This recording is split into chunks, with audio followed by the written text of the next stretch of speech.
So good evening and welcome everybody to our Portuguese citizenship special. Who can apply, when they should apply and how to do that. And who better to talk to than Daniel Reis from Reis Pellicano, our Lisbon lawyer, our favorite lawyer. In fact, how are you doing, Daniel? I'm quite all right, although the rainy Lisbon in the past few days, it has been an interesting time, a lot of things happening in the city. When I was entering the office, there was a film crew just on the other side of the road filming something. I probably presume it's a movie or something. So I will not only be YouTube famous, but probably I'll appear in the background in a movie. Let's hope so. Well, I hope you've got a good lawyer to make sure you get a royalty. Hopefully, yes. All right. Thank you for being here tonight. Please get your questions in, folks, about Portuguese citizenship. It's obviously what a lot of people are working towards. One of the things, of course, that will be terrifying people about that is the A2 language level that needs to be aspired to and reached. And it's not as bad, I think, as people suggest, but that's just one of the criteria of the many or all of them that we'll cover to get there. How's the general picture, Daniel, from your practice of people wanting to come to Portugal? Do many people convert from the residency into full citizenship? Would you see are you seeing a rise in that sort of interest? Yeah, we are, and this is something that I would say that is within the grasp of the full majority of expats living in Portugal, as long as they indeed try to speak the language and they study a bit of Portuguese. Yeah. Because A2 is a fairly conversational level, but it's not the top of the end in terms of levels. And as long as you can maintain a proper conversation in a right, I would say a fairly decent bit of Portuguese, as well as keep the listening part. If you are able to listen properly and understand what is being conveyed, that the applicant will pass. And the good thing about the Portuguese language exam is it doesn't expire. So if at the end of the day, the applicant does the exam on year 3 of his livelihood here in Portugal, this will be able to be used once he reaches 5 years plus 1 day of having a residency permit. So start early, plan on early to have some Portuguese language, have some tuition, speak with your Portuguese friends in Portuguese, try to avoid switching to English.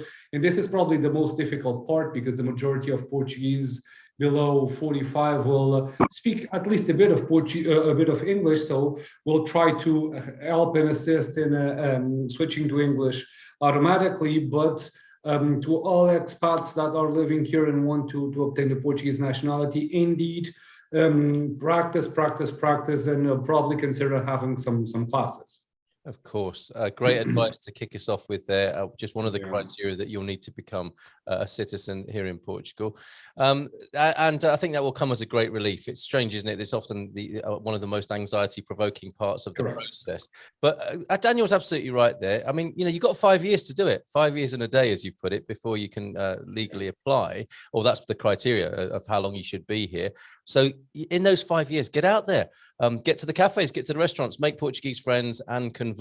And that will really help in the long term. So before we get into more of the criteria, Daniel, let's look at the benefits, obviously, of having one of the greatest passports in the world. Let's not be too modest about that. It's a great passport to have, isn't it, in the world rankings? Correct. It is indeed one of the highest in terms of the consideration of opening doors. So once you're classifying passports, what usually is looked at is how many countries can you get in without requesting a visa. And Portugal indeed has a lot of possibilities. And because of our strong connection with the UK and with the countries that speak English, we don't need any visas, or the majority of English-speaking countries will not have any bars from Portuguese citizens to enter. And the same goes for the Portuguese ex-colonies. So they do have open doors for Portuguese citizens. So all South America, a few African countries will have open doors to Portuguese citizens. And of course, the it's not a citizenship. The EU doesn't have a citizenship, but if you are a EU citizen, you will have equal rights to all other EU citizens if you decide to live in beautiful Italy or rainy Germany. So it will allow you to travel to other countries and live there with a great ease. So it is interesting to have and hold the Portuguese passport, and at the end of the day, it will open some doors, and even some. This is interesting. There's a few US clients that have this angle comparing to or considering the Portuguese nationality. Some of them are already getting near the retirement age and want to retire in Portugal, and having our health system that will not put you bankrupt if you use it is highly beneficial for someone that wants to settle in Portugal. Although you can access the Portuguese health system if you have a residency permit, but still having the nationality will allow you to access not only the Portuguese system, but all other European health systems as well. And because you have what is called the EU Blue Card, and this card will allow equal rights in terms of accessing the other countries' national health systems. If you're traveling, if you're staying abroad, that card will allow basically equal rights as if you were, for instance, a Spanish citizen and you need to get medical attention in a Spanish hospital. That's it. Mark is showing that, so that is indeed something quite useful to have. That's exactly the card. Somebody proudly displaying that this evening. Thank yes, it's something useful, especially for people that travel quite a lot inside the EU. Is a must-have, I would say. And the other angle for US citizens that are, and let's call it the reproductive age between 25 and 40, is having their kids in university in Portugal. And so that the plan that they have is to obtain the Portuguese citizenship, pass the Portuguese citizenship to the kids, and the kids will be able to go into the public universities here in Portugal, as well as other EU countries. So this broadens and opens the doors to foreigners to study in the EU space without, again, having the tuition fees that the US has. So all these angles are quite interesting considering the Portuguese nationality, and it does require the effort of learning Portuguese, but I think that the benefits will be substantial, especially once you intend to pass on the Portuguese nationality for your kids. Absolutely. Don't get me wrong. I think it's absolutely right that anyone who wants to become a citizen should be speaking the language. The reason I mention it is just because people are concerned occasionally, and we do have some questions about that, of course, already, as well as other questions. And you will get citizenship and be able to vote. Now, residents can vote. Is that right? Correct. In the local elections, but to vote in a Correct. national election, that will be another one of the benefits of becoming a citizen. Correct. In the local elections, the only thing that you need is a residency permit and register yourself as a voter within the municipality. And after that, you can vote on the municipal elections. But for the president and for the national elections, so for the parliament, you will indeed need to be a citizen. Even Portuguese citizens that are living abroad, they can elect the representative, they can elect the president of the republic, and they have a circle, especially for Portuguese citizens living abroad. And if you do recall the past elections, and that went in October, someone messed up with the ballots, and they basically needed to repeat some of the elections, and thus the government taking possession, taking the new invested prime minister, it was the same as the old one, but to have his new powers invested to him, they needed to wait until all those other ballots were counted. So it was a Portuguese mess up, I would say, quite an interesting one, and it delayed the government to take possession a few months. But it was due for Portuguese citizens having their votes respected that voted abroad. So that was basically the reason. Okay, asking for a friend then. Can you run for president once you become a citizen? No, you need to be what's called born Portuguese, because it's a constitutional limit that we have. If you are a son of a Portuguese citizen and you request your citizenship, even if you live abroad, so your Portuguese nationality is considered of origin or by default, you may run to be president. But if you are a Portuguese citizen that are naturalized, so you acquired your citizenship by the passing of time that you resided here in Portugal, then you will not be able to run to the presidency. So it is a handicap, but it is what it is. It's a constitutional limit. I will let that friend know. Thank you, Daniel. Okay, so we've touched on the who then, and that's really someone who's been resident, and we've touched on how that you should be here for the 5 years as resident, and then you can convert to the process of citizenship. Time scales for doing that. Do you have to wait until the 5 years have passed, and then in 5 years plus 1 day you start the process? And what does that process look like? Well, indeed, you'll need to wait, and you'll need to have the 5 years of residency permit. The process is not submitted with CEF, so it's a different authority that accepts the Portuguese nationalities here. It's called the Civil Registry, and the process is autonomous from the residency permit. So, in my view, in my experience, it should be delivered as soon as possible, because at the current moment, the nationality is taking around 2.5 years to be decided. And this is due to the changes in the nationality law that we had, that it is easier at the current moment to request a Portuguese nationality than it was a few years ago. And indeed, more people can access the Portuguese nationality. Thus, the national registry, the civil registry here in Portugal, had a spike in nationality requests. And if they don't put if they don't hire any more employees to work in the registry, and if they do have a spike in requests, this jointly with the pandemic, we are now having a figure of 2.5 years plus to obtain the Portuguese nationality. Oh, wow. Okay. While the process is ongoing, if you still want to reside in Portugal, you should keep on renewing the residency permit within CEF until your nationality comes out.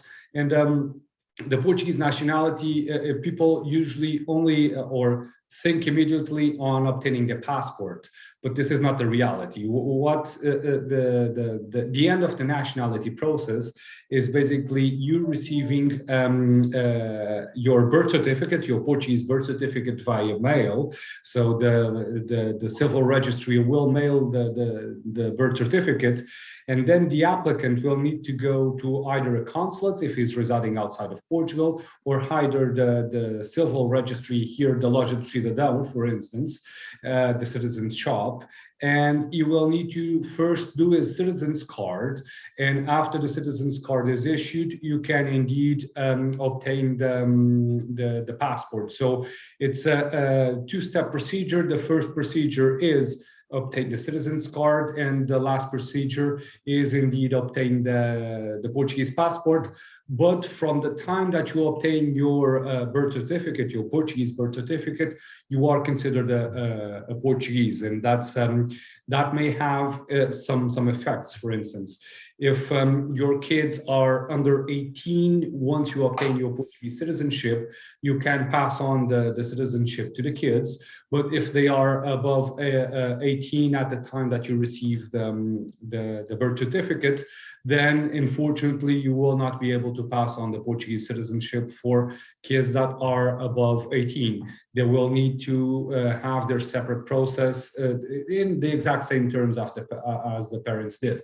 So some nuances over there. In some situations, because of these delays that we're having, we do indeed deliver requests to the civil registry here, stating that, for instance, you have a kid that is 16, and if they don't speed up the process, the kid will lose the right of having the citizenship due to the father or mother. And we try to consubstantiate urgency requests with that ground, if we can, of course, document the grounds. other ground to have urgent requests, maybe job offers abroad in the EU, for instance, because it's easier just to migrate as a EU citizen, and eventually medical conditions or something that we can document and demonstrate to the civil registry that we have an urgent case, and thus the process should be expedited. If we're not able to document anything, then I'm afraid it's the 2.5 years minimum wait, but I would say it's worthwhile. That's interesting, Daniel, because I was going to, without wanting to sound too critical, say that must be a relief that it's not through CEF, but it would appear that the registry has its own problems anyway. It does, and look at with the slide. The CEF is determined to be extinguished. So we don't know when, but this was already decided a few years back, 2 years back. And the competences of attributing the residency permits will be delivered to the civil registry. So if they're having these problems with the nationality, and you put these people that are already overworked dealing with residency permits, you see what I'm leading. I do, yes. Okay. Yeah. And a very good reason to have some representation here. Correct. It does. Yeah. It does assist and help. Yes. And just going back then, you get a birth certificate even though you're already born. You're kind of reborn as a Portuguese person. Is that right? It's a born again Portuguese. Right, hallelujah. Right. Born again Portuguese. That's basically it. And that's something that people can understand about the Portuguese registry, because the birth certificate is an active document, isn't it? So I guess at that point, it's recording you being born as a Portuguese citizen. And what we've learned from other conversations we've had is your marital status and other things will be updated on that registry document. So we shouldn't think of it in the same way as a birth certificate, possibly from your own country of origin. There are differences here. Correct. The Portuguese birth certificate evolves with the passing of time. If you get married, it will have an annotation. If you get divorced, it will have an annotation. If you die, it will have an annotation on that birth certificate. So it evolves with the events on your life that need to be registered within the civil registry. And this is quite curious to have a US citizen or a UK citizen. Once you request, well, we'll need a new birth certificate. And what do you mean new? I have the one from 1965 in the drawer. I can show that one to you. I'll apostille it if you wish, Daniel. Well, that will not be sufficient because we need a new one, just with the stamp. And usually I get really puzzled faces when I'm having a face-to-face meeting or a video conference. So it's quite funny. But for CEF purposes here, for instance, you will need, in some cases, you will need the updated birth certificate, and definitely for the nationality, you'll need an updated birth certificate. The data in the birth certificate for a US or UK citizen will be exactly the same, but it will have a new stamp. And as we are a country that likes new stamps and stamp things, the employee from the civil registry will be quite happy about having a recent stamp within the last year of date of issuance. So if you get that, if someone requests a new birth certificate, you know the origin, you know what is the reasoning behind it, is that our birth certificate evolves, and that's what the civil registry wants to verify. But this is not the reality in UK or US, but it is the reality in a big portion out of continental Europe. So it's something that it requires a bit of an adaptation, I would say. Thank you, Daniel. It's so wonderful. We have our associates, Nuno Mendes from Winsurance, and of course, Anna from the Ask Our Expats team. And to see them smiling when you talk about the Portuguese system, it's so lovely, as other people could see them as well, with their knowing looks and glances about the Portuguese system. It's lovely to have you here, and Anna, this evening. And we should note as well, because you made mention of how to keep the residency going in lieu of becoming a citizen. There is, you're not required to become a citizen. Let's make that clear for everybody. It's optional. It's optional, isn't it? Totally optional having a dual citizenship or another passport. Portugal doesn't make anyone relinquish their other nationality. So if the other country has no problem with dual citizenship or even triple citizenship, you can have as many passports as you like in light of the Portuguese law. So you can have 5 passports. The Portuguese authorities will not have any problems with it. But it's the culture of the stamp that you were mentioning. It does bring me a smile from time to time, especially when you're trying to convey this to foreigners. It's quite amazing amazing and amusing in my professional experience. How lovely. Brilliant. Okay. Well, I think we've covered the basics there of who, when, and how, unless there's something else you want to add at this stage. Otherwise, we'll just go to a few questions from people. Well, in terms of the Portuguese citizenship process, as I said, this can be kickstarted once you have 5 days plus, or five years plus 1 day of having the residency. But for visa holders, so if you are a D7, for instance, it will be accounted the time that you got the visa. So the 4 or 5 months that you're just a visa holder and not a residency permit holder, they will account in terms of the time to obtain the Portuguese citizenship. And if in doubt, there is an interesting tool that the applicant should be aware of. And this is the certificate of accounting of time, or in Portuguese, certificado de contagem de tempo. This certificate is requested within CEF, so it's still a procedure that is done within CEF. And basically, it's a declaration from CEF stating since when are you considered a fully fledged resident in Portugal. So in doubt, the best scenario, the best way forward is to request this declaration, because it will be 100% assured when to deliver the process. And if you already have the Portuguese language exam passed on, I don't see any reason why you shouldn't request the Portuguese nationality.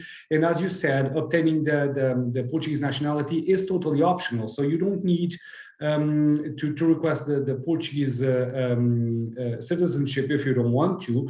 In the light of Portugal, you should if you wish, but if you just want to remain as a foreigner with a residency permit for the rest of your life in Portugal, totally fine, totally achievable, not problematic at all. But I don't think that you will enjoy Fado as much if you're not a Portuguese passport holder.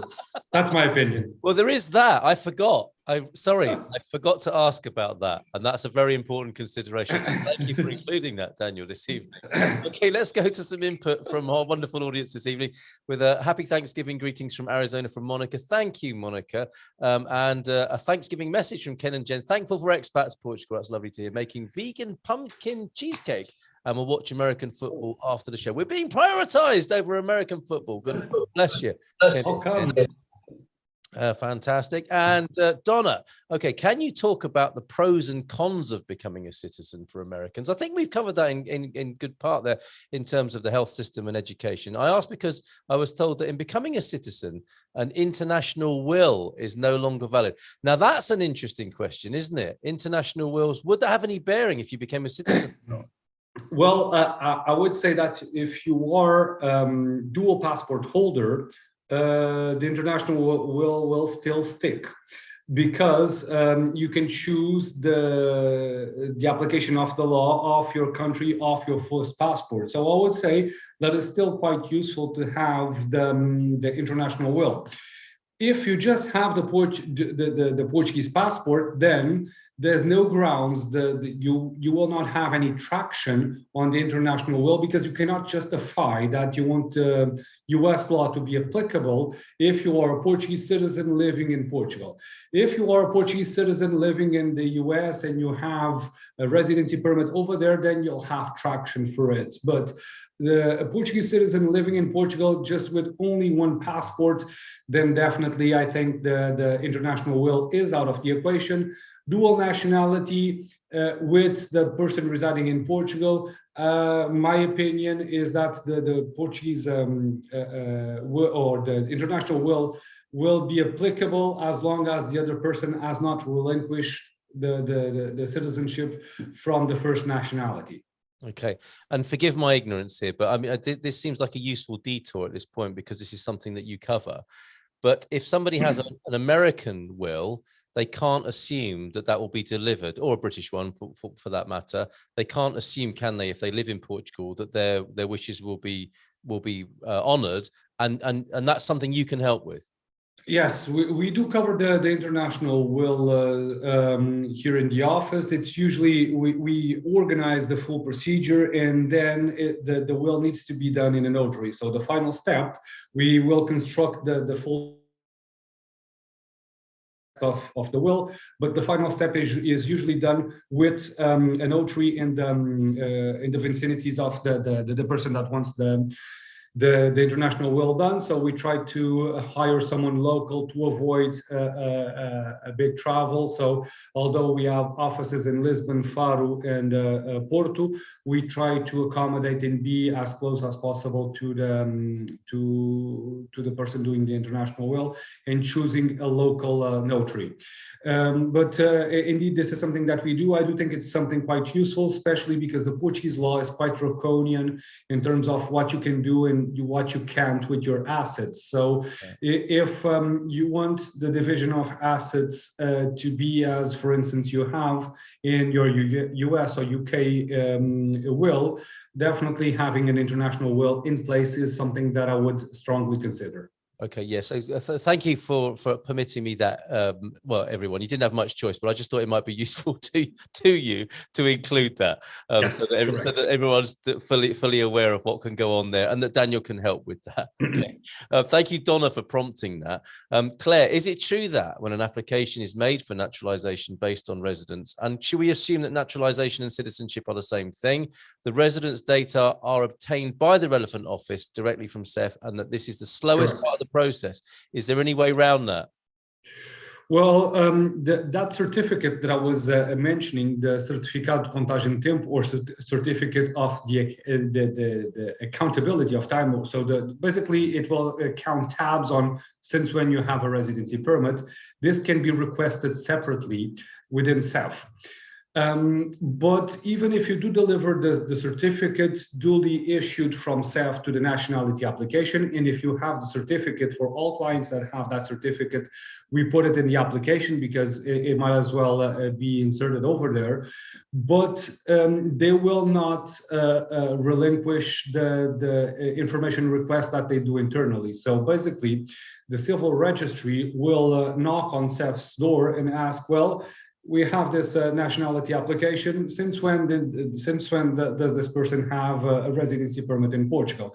Even if you deliver that certificate of accounting of time, that will have exactly the same information that will be eventually handed over from CEF to the civil registry. So unfortunately, there's no way to circumvent or a solution to avoid that information request. But that information request is done not only to CEF, but to the criminal record registry here in Portugal, as well as to the criminal courts. Because if you have a pending process that will eventually may lead into a conviction in Portugal, and for you having a criminal record, your nationality process will be suspended until that penal situation is resolved.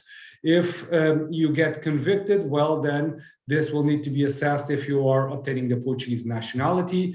If you don't get convicted, then the nationality process will finish. I had situations like these before, and if the penal case takes 2 or 3 years to be decided, then the nationality process will be 2 or 3 years pending to be decided. That's it is what it is. No way to circumvent that. Yeah, that's understandable. So Claire, I hope that helps. And can we assume that naturalization and citizenship are interchangeable here? Well, naturalization is a form of obtaining the Portuguese citizen, but the citizenship. But you can be you can obtain the Portuguese citizenship by being the son of a Portuguese citizen, and this is considered not a naturalization, but basically the Portuguese state just acknowledging the reality of that person that was born abroad. Because if you were born in Portugal, from a father or mother of a Portuguese citizen, you will be considered Portuguese since birth. But if you are born abroad and your parents will not register you in the consulate at the time, then when you're 30 or 40, you will need to request the Portuguese citizenship here in Portugal. So there's differences between the naturalization and being considered a Portuguese citizens from birth. One of them is the one that we did already mentioned, the thing about voting. That's one of the major differences. And the other one is, if you are considered a Portuguese from birth, your kids will obtain the Portuguese citizenship even if they are above 18. If you are considered a Portuguese citizen since the time that you got naturalized, then the citizenship only produces effects from that time onward. So there's a few differences. Interesting. Now, wouldn't it be wonderful if somebody here tonight who wanted to move to Portugal just suddenly realized that they could take that route of having been born of a Portuguese mother or father? There's a lot of US nationals that are descendants from Portuguese citizens, and their grandfather went to the US and then became a US citizen, but they didn't pass on the Portuguese citizenship to the kid and to the grandkid. But if you are a child of a Portuguese citizen, you can obtain the Portuguese citizenship here in Portugal. That's totally possible. And we've had cases of that. People that said, well, I want to migrate to Portugal to spend my retirement. My father was my grandfather was a Portuguese citizen. I would like to start working on my Portuguese citizenship now before I retire, because, as you know, it's way easier to move here as a Portuguese citizen than to request a visa and the residency permit. So we've had cases like the one that you are describing, and it's quite common in the US. Wow, excellent stuff. Okay, thank you very much, Daniel. And thank you, Claire, for that question that prompted all of that. And Grace, I think we've covered this now. Can you confirm what proof is needed to show you've been a resident for 5 years? So it would be that documentation that Daniel has mentioned. And she has a supplementary question, Grace. Do you have to be a tax resident to apply for citizenship? No, actually, no. Wow. Okay. Yeah, you don't need to be a tax resident, and this can be split into two different situations. For instance, the golden visa cases that have a residency permit but do not live full-time in Portugal, they don't need to be tax residents to keep that residency permit. And this is one of the main advantages out of the golden visa comparing to other residency permits. If you just want a residency permit to travel inside Schengen and to eventually be able to access the Portuguese nationality, indeed, the golden visa is the route to go. If on the other side, you are, for instance, a D7, to keep on renewing the D7, you should be a tax resident because you need to live here full time. So as a D7, D2, or any other type of residency permit apart from the golden visa, you need to be a tax resident on the period of the 5 years that you'll have the residency permit. But if you want to move abroad, let's say that you do 5 years and a half, and then you say, well, I need to get back to the US, so I'll move back to the US. You can just stop being a tax resident and stop being a resident, but request your nationality process nonetheless. And while the nationality process is ongoing, is being assessed, you don't need to be either a tax resident or a residency permit holder, because you have already fulfilled the legal criteria. And the legal criteria is to be to have a residency permit for 5 years plus obtaining the approval in the Portuguese language test. So In short, it has some nuances, but you don't need to be a tax resident to apply for the Portuguese nationality. You need, if you're not a golden visa, to have been a tax resident in the 5 years of having a residency permit. Grace, I think you're glad you asked that question. I'm quite surprised by that. Another great benefit. Superb. Okay. And how long would that process take, though, Daniel? Do you just go to Finances and switch that off? Because that would be a fairly straightforward process, wouldn't it? In terms of what? Stop being a tax resident and well, usually it's almost immediate, although the tax department may request proof of your enrollment in the tax bureau abroad. So if you start being a tax resident, the first thing that you'll need to do is eventually nominate a tax representative if you're traveling outside of the EU. So if you're going outside of the EU, you will need a tax representative. If you own any assets here in Portugal, so property, cars, if you don't own, if you don't own any assets, so if you don't have any tax responsibilities, you can just state that you're going abroad and not nominate a tax representative. And this is fairly recent. This is something that happened in the last 6 months, but because before that, you always needed a tax representative. So if you don't have any tax responsibilities, you can communicate to the tax authorities stating that you are moving abroad and you don't wish to be a tax resident anymore. Eventually, the tax bureau may ask for proof of enrollment in the other country, just to be sure that that you're being true in your declaration. So this may occur. I'm guessing to stop people turning up at Finances and saying, "I don't want to be a tax resident anymore." Okay. It's like it's kind of hard to believe, isn't it? But that's great. Excellent. Thank you for that information, and thank you, Grace, for prompting that. Ken and Jen, I heard that the country offered language classes automatically. Okay. So I think this is to do with the classes that you can enroll in, the government classes, and that you don't have to take the test if you do that. Now, can you throw some light on this, Daniel? Because some people are saying if you go to this class that's offered by the state to learn. Yep, that's correct. It is correct. And it's attendance-based. Yes. This is something that I think we covered this on one of the other webinars that we did in nationality. But this is indeed one option that you may do if you're living in Portugal. And this is basically the migrant associations in Portugal. They created a system that if you go into these Portuguese crash courses, they usually take around 4 to 5 months.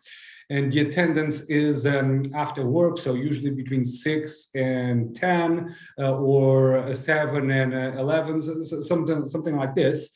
And you provide or you demonstrate that you are interested in learning the Portuguese language. You speak with the teacher, and the teacher assesses your level of Portuguese.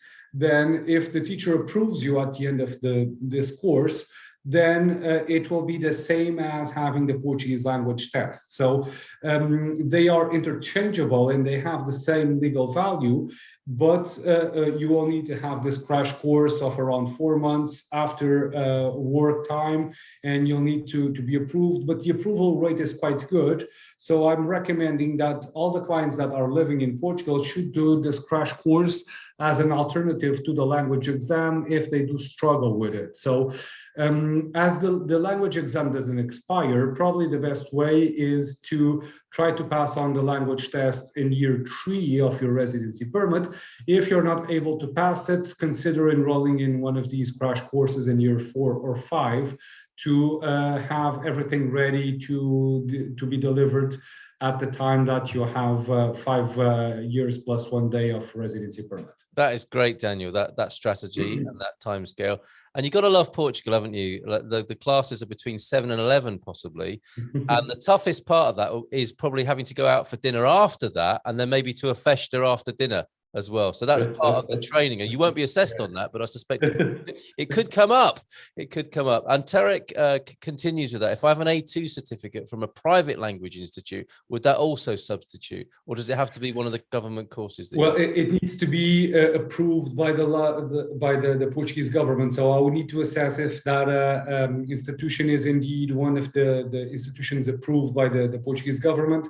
Yeah. If so, that certificate can be used. But there's not a lot of places apart from these that we were mentioning of the migrant associations that are approved by the government. So this needs to be double checked if it has the same legal validity as let's call it a normal A2 certificate issued by the government. So there's not a straightforward answer on that. Needs to be assessed and needs to see to ascertain if the government has passed on the legal basically if it has approved that institution as a legal institution to do A2 legal binding tests. Understood. Okay, that's good to know. And a request to the community, anybody finding out about these courses that are a bona fide way of meeting the criteria, perhaps you could post that in our forum, expatsportugal.com/community. That would be really helpful to everybody. So Greg and Amy are here from the Global Nobles. Is the minimum residency requirement to qualify for citizenship over the 5 years higher than the D7 visa? 6 months continuous, 8 months per year. Well, that doesn't really come into it, does it? Where's that question? Because I'm trying to this is a question that came in at 7:42, would you believe? So we've got quite a pile of questions to get through, but I think what's probably being confused here by Greg and Amy is the 6 months, 8 months thing is to satisfy your terms within the residency. But once you've been here 5 years for residency, that's what qualifies you for the nationality, right? Correct. So the 6 months, 8 months situation is indeed to have your residency permit renewed. The legal criteria for all residency permits apart from the golden visa is that you need either to spend 6 months at a row in Portugal or 8 months if you're traveling back and forth from a foreign country. So with this, you will meet the legal criteria for tax residency as well, because the tax residency is 6 months in total in Portugal. So as long as you spend 6 months in total per tax year, you will be considered tax resident. For the golden visa, it's a totally different story, because it's 7 days per year that you'll need to spend in Portugal to keep on renewing the card. So it's a totally different ballpark. But once you meet the legal criteria to obtain the Portuguese nationality and you request the Portuguese nationality, you can be a Portuguese citizen living abroad. So you don't have any legal obligation of staying in Portugal to keep on holding the Portuguese passport. Once the process is submitted, the language test is approved, it's just a question of time of waiting until you have the nationality. And once you have the nationality, you can be abroad for as long as you like, because the nationality will not be removed. You don't have any obligations in terms of being in Portugal. If you are in Portugal, though, for more than 6 months per year, you should declare this to the tax authorities and be a tax resident. That's the main obligation that you'll have. And if you are a Portuguese citizen living abroad, you should be registered within the consulate of that country, so the Portuguese authorities can keep a record and a tab on where are the Portuguese communities living abroad. Okay. What you mentioned the word consulate, which reminds me about the threat of strike action among the consulates abroad. Has that been confirmed, Daniel? Do we know? I don't know yet if it has been confirmed. I do understand that the majority of the staff in the consulates are overworked, so they're understaffed. And in some situations, when they are working in economies that the salaries are way higher than the Portuguese ones, some employees do struggle, because although they have some bonifications, even though the salaries need to be increased to be au pair with those economies. Because if you are receiving a Portuguese salary, but you're living in Austria, well, then you are in dire grief. Yeah. So indeed, they do have some reasons to strike, and I do understand it. I hope that the reasons for the strike is to have more employees hired and to have their wages increased, because in some situations, indeed, they are not paid as the economy of the place that they are working, as they should be for the economy of the place that they're working. But we are seeing a lot of delays in the consulates and serious problems with the issuance of visas. Each time that I do speak with Gilda, she is conveying that in some consulates the situation is really getting delayed. So it's an unfortunate situation. Yeah, and if anyone has any information on that with speed of being dealt with and delays, it's really useful information to share in the forum so that others can benefit from that. Okay, Neumann, thank you. Is it for retirement purposes? And this is with the bilateral tax agreements between EU countries and Portugal. Is it better to have a Portuguese citizenship if you still have property, for example, in the Netherlands? The bilateral tax agreements between Portugal and other EU countries are quite different. So what would your comment be on that?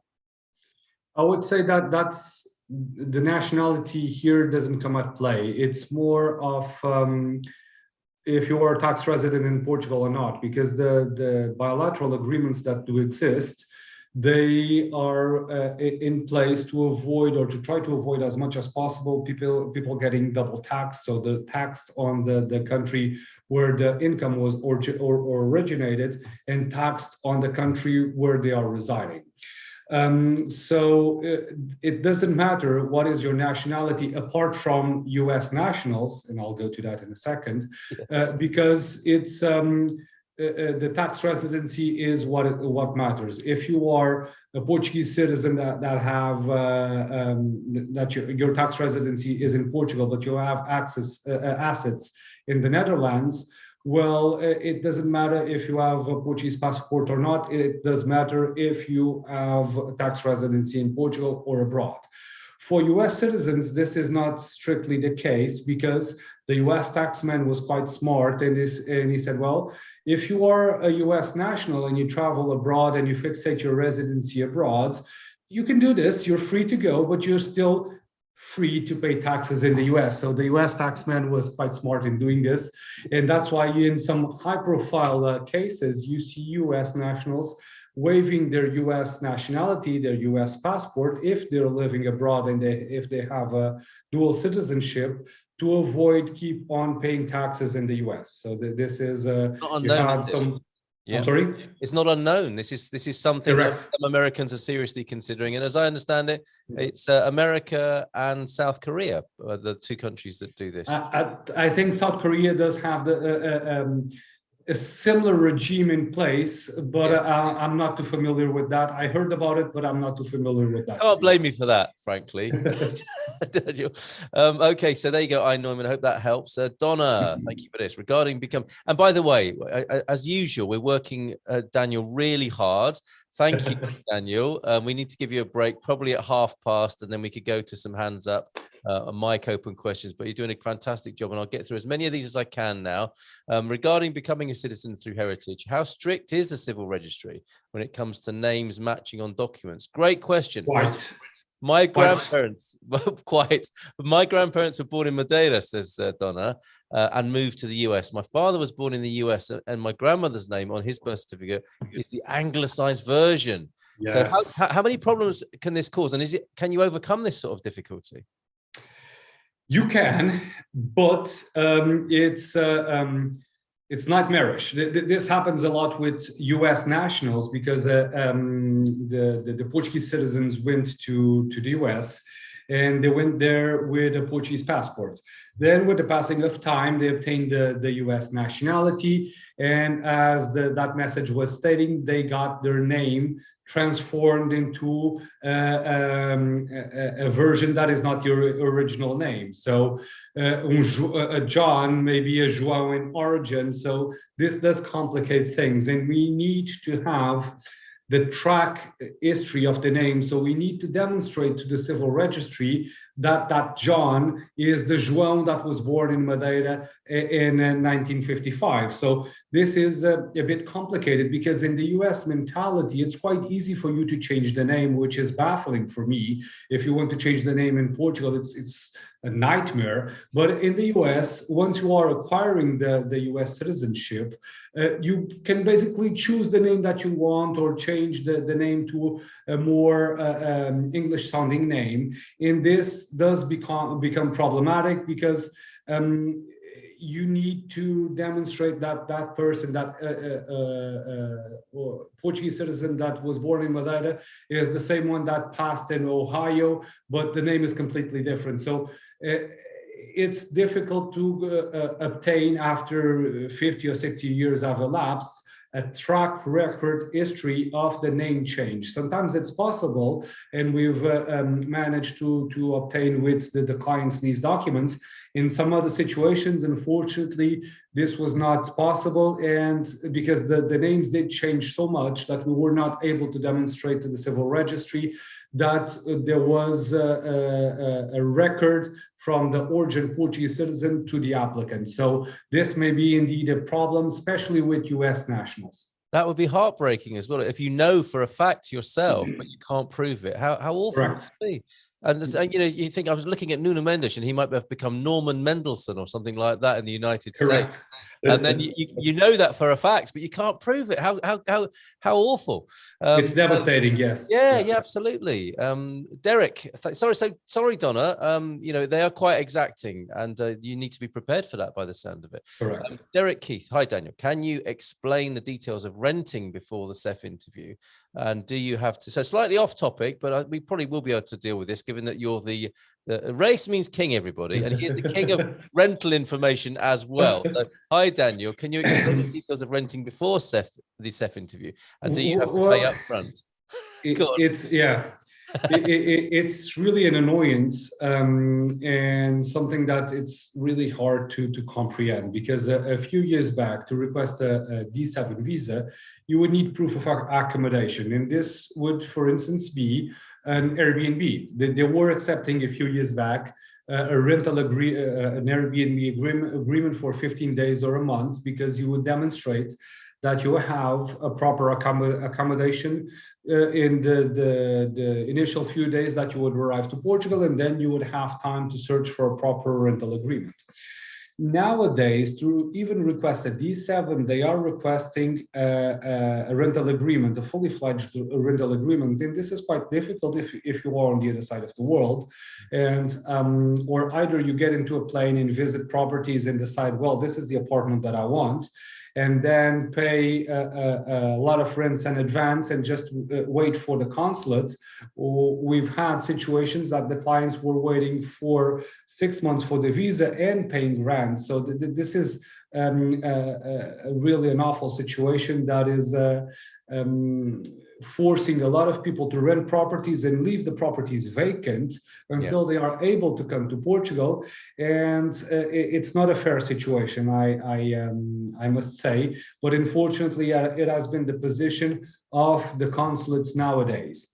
As for CEF's interview, it's something that I do understand that CEF will want proof of address that is more than just a declaration. So for CEF interview, you're going to have a residency card issued, and one of the obligations of the foreigner is, if they do change the address, they should communicate it to CEF within 30 days of this new address. So having the correct address within the authorities is quite an important deal for the Portuguese law. So for CEF's interview, as if you came with a visa, you have 3 or 4 months between the time that you arrived until the time that you are allowed to have this interview.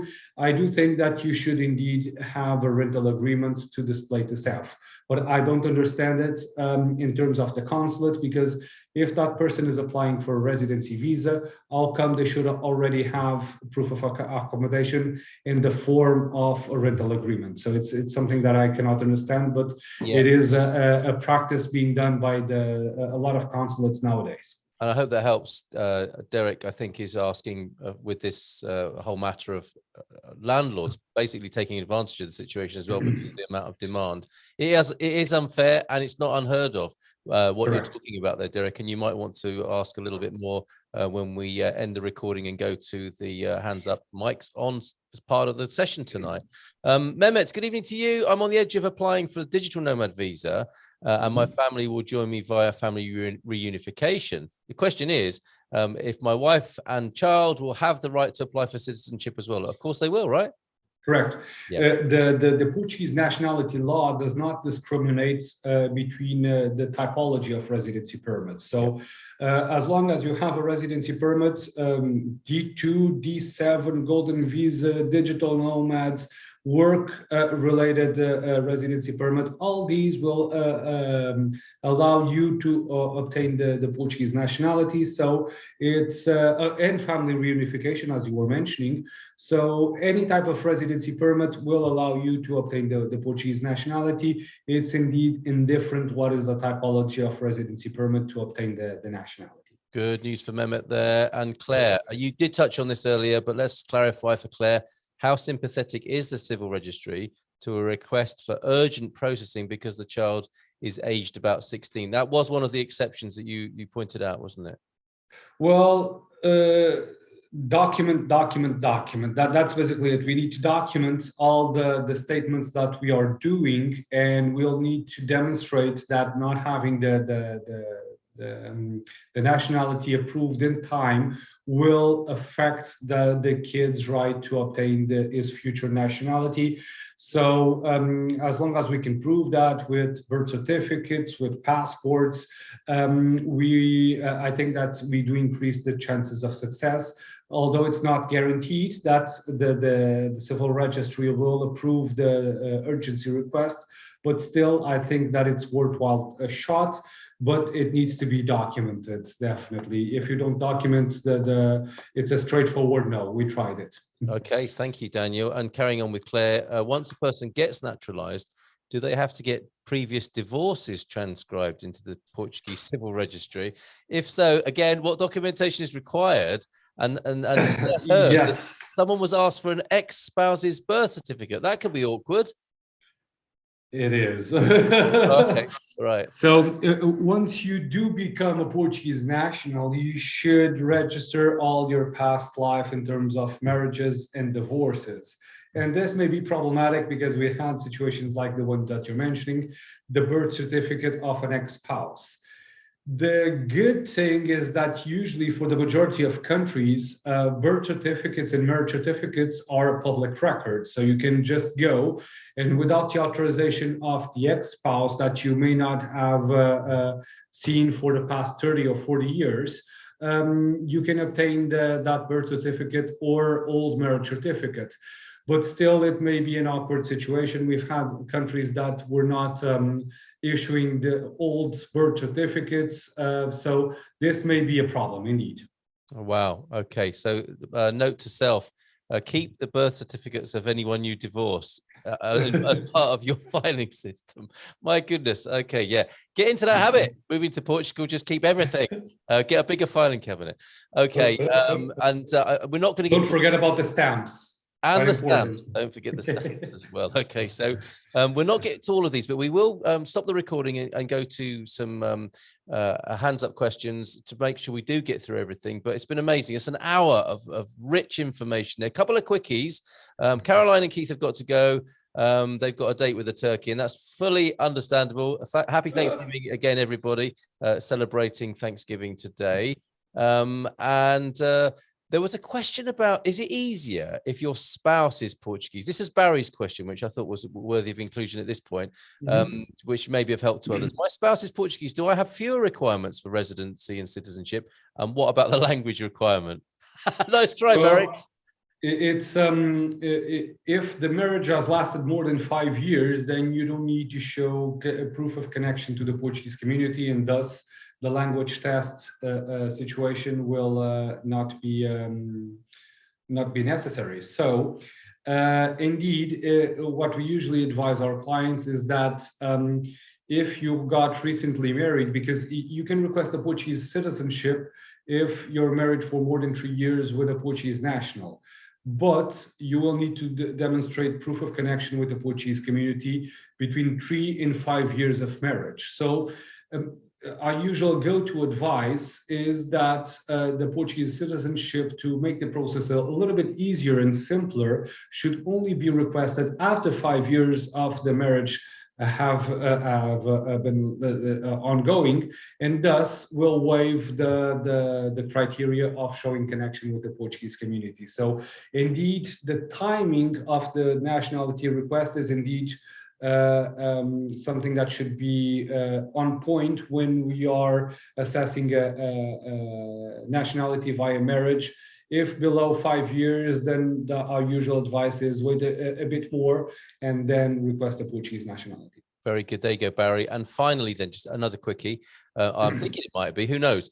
Talking about names, and this might be of universal use again. Thank you, Tarek, for this.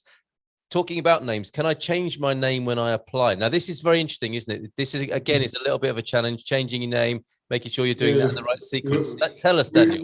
We won't allow that. The name that you have, first of all, the name that you have in your birth certificate needs to coincide with the name that you have in the passport, and those names will be the ones that will be transported to the Portuguese birth certificate. So all names will need to coincide in birth certificates, the criminal record, passport, eventually marriage certificate if that person is married, and you will not be able to change your name once you obtain the Portuguese nationality. So that's not an option.